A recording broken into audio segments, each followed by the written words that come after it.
Kita semua mengalami bahwa masing-masing kita lebih senang mengalami gembira daripada susah atau sedih. Lebih senang kita mengalami sorak-sorai daripada derita, dihujat. Hari ini kita merayakan hari Minggu Palma, awal dari Pekan Suci. Dan dalam perayaan Minggu Palma ini, tadi dalam bagian pertama kita mengadakan perayaan untuk mengenangkan Yesus yang memasuki Yerusalem kotanya. Begitu dikatakan dalam Injil. Dan kita semua bersama dengan khalayak ramai, dengan sukacita dan sorak-sorai menyambut Kristus yang masuk ke Yerusalem. Semua orang dengan sukacita menerima Yesus yang sudah lama mereka nantikan sebagai Mesias. Kedatangannya ke Yerusalem membuat harapan yang sudah lama itu terpenuhi, terkabulkan. Maka sangat jelas bahwa orang-orang yang menyambut Yesus itu sungguh mengalami bagaimana Allah hadir dengan kerajaannya. Dan karena itulah semua orang menyambut dia dengan sorak-sorai. Hosana putra Daud. Bagian kedua saudara-saudari kita menyaksikan dan mendengarkan kisah sengsara. Yesus yang dihakimi.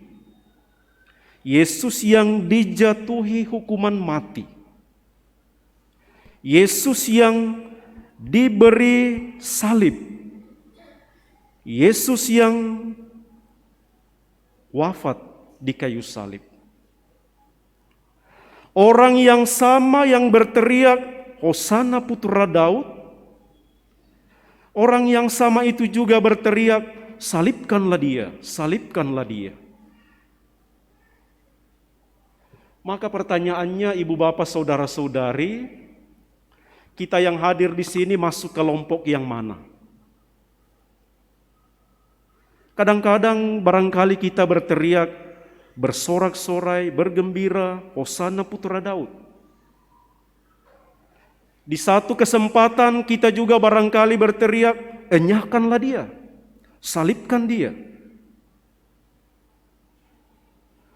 Maka lalu apakah kita merasa terharu menyaksikan Yesus diperlakukan begitu? Apakah kita, aduh kasihan, tadi disambut dengan sorak-sorai melambai-lambai daun palma, tetapi sekarang salibkan dia, bunuh dia. Apakah kita terharu? Barangkali ada yang terharu, apalagi nanti kalau Jumat Agung. Lebih terharu barangkali karena diperagakan. Tetapi saudara-saudari, yang menarik kita renungkan sebenarnya bukan soal saya bersorak-sorai atau saya terharu. Yang menarik untuk kita renungkan adalah jadilah seperti murid yang dalam bacaan pertama disebut sebagai murid yang mampu menangkap, mampu mengalami pertolongan Tuhan. Ada orang yang memukuli aku, kuberikan punggungku. Ada orang yang mencabuti janggutku. Ada orang yang menghina aku, mengejek aku. Tetapi dikatakan Tuhan Allah akan menolong. Maka dengan merenungkan kisah sengsara pada kesempatan ini, kita belajar untuk sebagai manusia merenungkan bahwa memang ternyata menyakitkan kalau hidup dalam dosa. Yesus menderita karena mau menebus manusia yang berdosa. Memang ternyata menyakitkan kalau kita dikuasai oleh dosa. Memang ternyata membawa derita kalau kita hidup di dalam dosa. Dan karena itulah Yesus menempatkan betapa menderitanya manusia yang dikungkung oleh dosa. Sehingga deritanya itu adalah derita yang mau membantu manusia melepaskan manusia dari kungkungan dosa. Karena itu ia taat kepada kehendak Bapa untuk membawa pembebasan bagi kita yang terbelenggu oleh dosa. Dan kita dengar tadi dalam bacaan kedua, persembahan derita Yesus itu didengarkan oleh Allah. Persembahan derita Yesus untuk menghapus dosa-dosa manusia dijawab oleh Tuhan. Maka ibu bapak saudara-saudari, kita belajar untuk tidak apa-apa mengalami korban. Tidak apa-apa mengalami derita karena iman kepada Tuhan. Jangan kita takut menderita seperti yang telah ditunjukkan oleh Yesus. Ia tetap rela menanggung derita itu. Di satu kesempatan barangkali kita dielu-elukan karena iman kita. Karena kita sebagai orang Katolik. Tapi di kesempatan lain barangkali kita justru harus berkorban. Harus menderita.